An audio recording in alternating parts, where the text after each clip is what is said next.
فقوله أنظر إلى بريق ساقيه فيه أنه كان عليه الصلاة والسلام إزاره إلى أنصاف ساقيه، إزاره إلى أنصاف ساقيه. أشير هنا إلى أمر أشرت إليه مرارا، وهو متعلق بالفتنة في اللباس، متعلق بالفتنة في اللباس وما تصاب به بعض النفوس من نفرة من اللباس الذي ثبتت به السنة عن النبي صلى الله عليه وسلم، واستيحاس منه،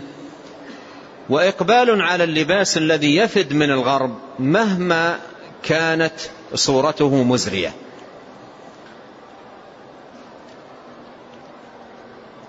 وفي هذا الباب كان قديما بعض الشباب السفهاء، كان بعض الشباب السفهاء إذا رأوا من عليه ثوبا أو إزارا إلى أنصاف ساقيه سخروا منه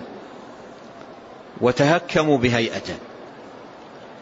ثم يوما من الأيام بعد ذلك أصبحت الموضة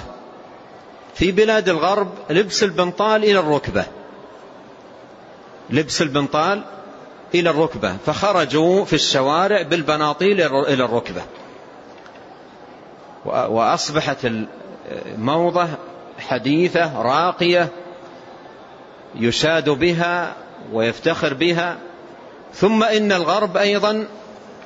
اتجهوا إلى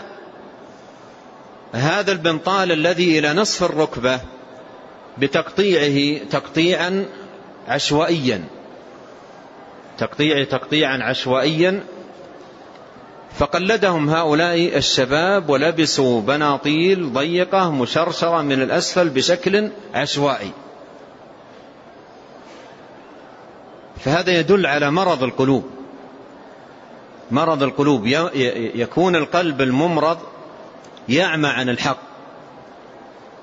ويقبل والعياذ بالله على الباطل، بينما القلب الذي اطمأن